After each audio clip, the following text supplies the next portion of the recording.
Halo semuanya, pernah kepikiran nggak kenapa harga suatu barang bisa berbeda menurut setiap orang? Atau kenapa kalau harga beras naik, pasar lain juga ikut naik? Nah, semua itu bisa dijelaskan melalui masa pemikiran ekonomi neoklasik. Nah, dalam video ini saya Akbar Hidayat Rahmani dengan NIM 250701074, Prodi Pendidikan Ekonomi A akan membahas 3 masa pemikiran ekonomi neoklasik. Nah, kira-kira ada masa apa aja sih? Yuk sini, biar aku jelasin yuk sini. Kita mulai dari mazhab Austria dengan tokohnya Karl Menger, Friedrich von Wieser, dan Eugen Bombauer. Menurut mazhab ini, nilai suatu barang bersifat subjektif. Artinya nilai barang ditentukan oleh seberapa besar manfaat yang dirasakan setiap individu, bukan hanya dari biaya pembuatannya. Contohnya air. Nah, air ini biasanya murah karena mudah didapat. Tapi ada orang yang rela membeli air minum kemasan atau air galon karena dianggap lebih praktis dan higienis, walaupun harganya lebih mahal. Sementara yang lain memilih menggunakan air PDAM yang direbus karena lebih hemat.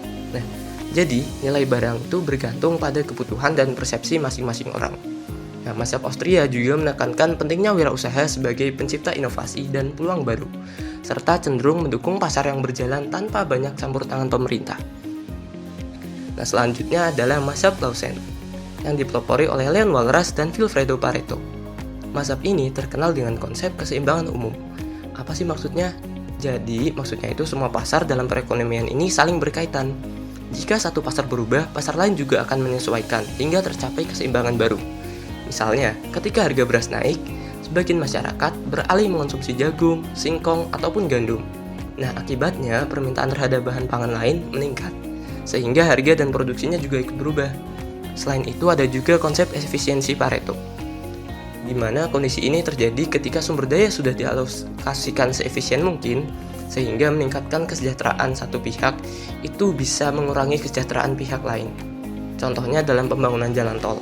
Nah, pemerintah harus mengatur penggunaan anggaran, lahan, dan tarif tol secara efisien agar proyek tetap layak secara ekonomi sekaligus memberikan manfaat bagi masyarakat.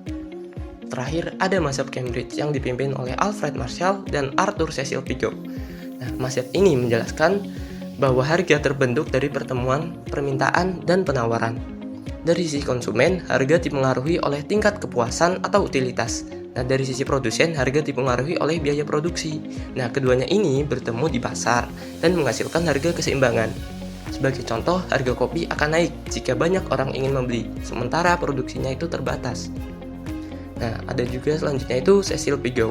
Nah, Pigou juga memperkenalkan Pigou Effect, yaitu ketika harga-harga turun, daya beli masyarakat meningkat.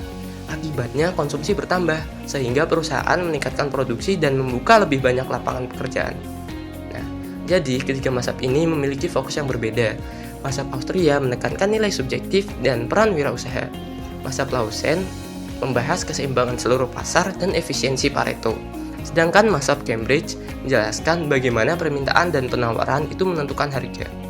Nah, sekian dari saya. Kalau video ini membantu, jangan lupa di like, subscribe, dan bagikan ke teman-teman kalian juga ya. Sampai jumpa di video berikutnya. Bye-bye.